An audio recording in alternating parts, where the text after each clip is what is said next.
Have you ever heard of noise? I don't mean the kind of noise that happens when a tree falls down in a forest. I mean the kind of noise that gets in the way of your effective communication.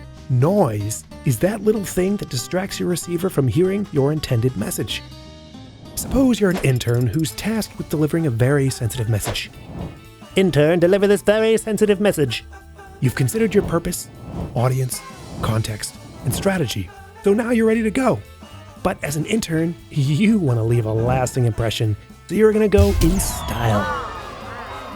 You arrive at your destination and deliver the right message to the right person, and you deliver it on time. All's well, right?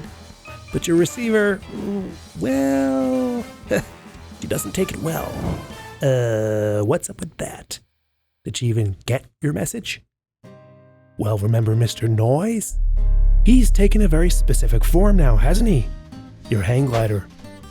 Your own noise has caused your receiver to miss or misinterpret your message. In this case, your theatrics with a noise. Mr. Noise is a shapeshifter who takes many different forms.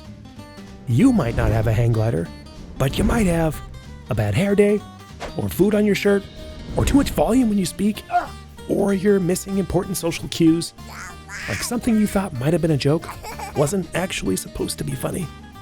These types of noise fall into various categories: physical, physiological, semantic, and psychological. Physical noise can occur when either literal sounds or non-auditory distractions enter your environment. This could be overhearing someone else's conversation or noticing a tennis match within your field of view. Physiological noise relates to physical noise, but isn't quite as tangible. So maybe your eyesight is poor and you simply can't read that letter you just received. Total or partial impairments that impede a message fall into this category. Semantic noise is related to differences in language. This could be variances in vocabulary or jargon. Maybe you talk too quickly, or you say or like too often, or maybe you bloviate and obfuscate when you should use simple, understandable language. Psychological noise is the hardest form of noise to recognize. It's the mental interference that's the source of most interpersonal conflict. In fact, you should assume it's probably present in every message you send. Do you have different cultural expectations from someone else?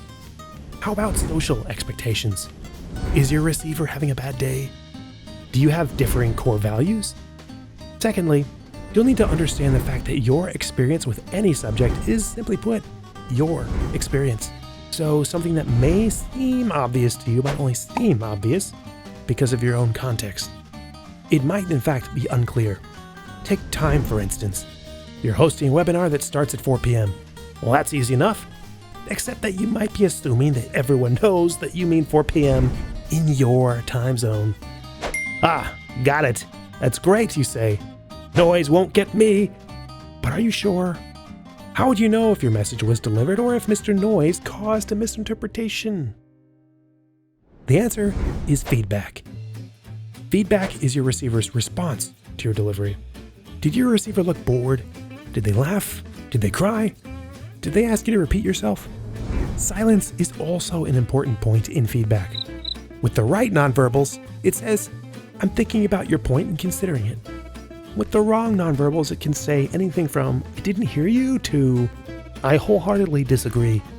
Well, so what if feedback does reveal that noise has interrupted you? You should be prepared for that to happen. When and where you deliver your message matters. An accountant, for instance, wouldn't deliver his tax pitch at a tailgate party. Mitigate those possible distractions. When in doubt, restate, rephrase, and clarify. Ask for confirmation. Feedback is your friend. And when you're the receiver, your feedback can also be to restate, rephrase, or clarify. Nodding or saying "okay" is also feedback. Eye contact and nodding can let the speaker know you're listening. Gazing at your phone, even if you're listening very, very closely, says, "I'm not listening." Keep your messages clear, complete, and concise. And when you're the receiver, give the gift of feedback with a little bit of thoughtfulness and a good measure of care. And of course, with the good use of the PAX method, you too can become an effective communicator, and that pesky Mr. Noise can be rendered ineffective.